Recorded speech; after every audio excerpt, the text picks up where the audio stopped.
Le 16 mars prochain se tiendra la 5e journée de la Communauté économique et monétaire de l'Afrique centrale, CEMAC.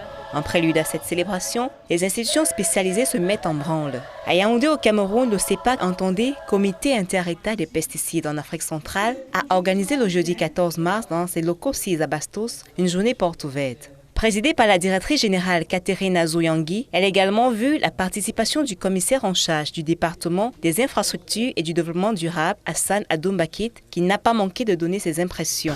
Le CEPAC a un domaine d'activité qui nous intéresse tous.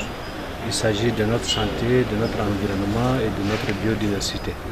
La conservation de cette santé incombe bien sûr dans le domaine médical, mais bien sûr tout ce que nous consommons, tout ce que notre environnement nous présente.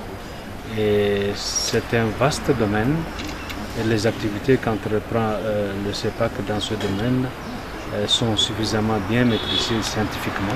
La sous-région Afrique centrale représente 10% de la superficie du continent. Elle produit 43,8% de ressources naturelles et l'activité agricole y est dominante. Elle emploie à cet effet 70% de la population active.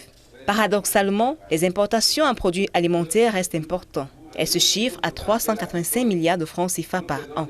Par sa mise sur pied, le CEPAC s'engage à réduire de manière significative ses dépendances aux produits manufacturés.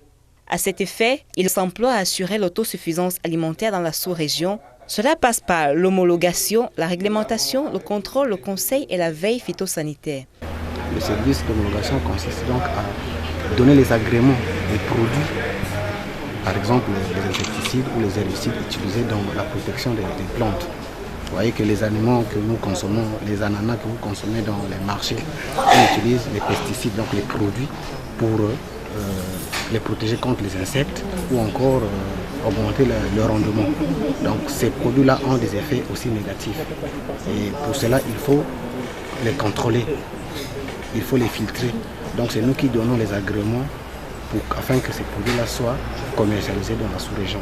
Face aux obstacles que constituent les effets du changement climatique, les ravageurs, l'utilisation d'intrants non appropriés dans la production agricole en zone CEMAC, le CEPAC entend mettre les bouchées doubles. Il envisage à cet effet la mise sur pied d'un laboratoire sous-régional de contrôle de pesticides et des aliments.